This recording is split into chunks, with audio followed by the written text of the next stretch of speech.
रवां माली साल की मुआशी कारकर्दगी पर वजारत ख़जाने की इकनॉमिक आउटलुक रिपोर्ट जारी कर दी गई है, जिसके मुताबिक रवां माली साल के पहले 8 माह में बजट खसारा GDP के 3% तक पहुँच गया, जिसकी वजह सूद की मद में अदायगियों में इजाफा है।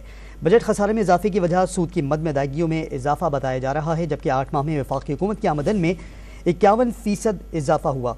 रिपोर्ट के जो मंदरजात सामने आए हैं उसके मुताबिक वफाकी हुकूमत के अखराजात में 44.6% इजाफा हुआ है। रिपोर्ट में भी बताया गया है कि रवां माली साल के पहले 9 माह में माली खसारा 3200 अरब रुपए से जायद रहा और माली साल 2023-24 के पहले 9 माह में अफरात ज़र की शरह 20.7% रही। माली साल 23-24 पहले 9 माह में प्राइमरी सरप्लस 1834 अरब रुपए रहा। मजीद हम जानते हैं डॉन न्यूज़ इस्लामाबाद के चीफ रिपोर्टर सनाउल्लाह खान से। सनाउल्लाह, बताइएगा जो रिपोर्ट सामने आई है उस रिपोर्ट के मुताबिक क्या मंदरजात देखे मिल रहे हैं?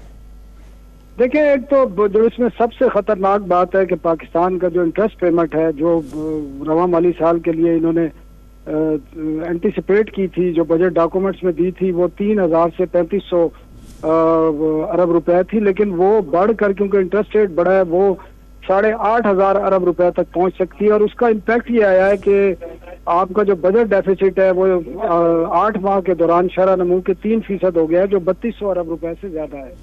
और वो 3200 अरब रुपए बैंकों से कर्ज लेकर जो है पूरा किया जा रहा है। हालांकि जो आपका टैक्स रेवेन्यू है उसमें 30% और नॉन टैक्स रेवेन्यू को अगर मिला लें तो 51% आमदन में इजाफा हुआ है, लेकिन इसके साथ आपके जो एक्सपेंडिचर हैं वो भी 40 से 41% बढ़े हैं, जिसकी वजह से आपका बजट डेफिसिट है वो बहुत ज्यादा हुआ है। और अभी 4 माह के जो इकदाम हैं वो रहते हैं, उससे मजीद भी इजाफा हो सकता है। जबकि आपका जो लार्ज स्केल मैन्युफैक्चरिंग है, LSM जिसको कहते हैं, उसकी ग्रोथ बढ़ने की बजाय कम हो गई है। लेकिन खुशी की बात यह है कि एग्रीकल्चर सेक्टर में ग्रोथ जो आई है, अगर क्वार्टर की बुनियाद पर पहले क्वार्टर में 8% है, दूसरे क्वार्टर में 5% है।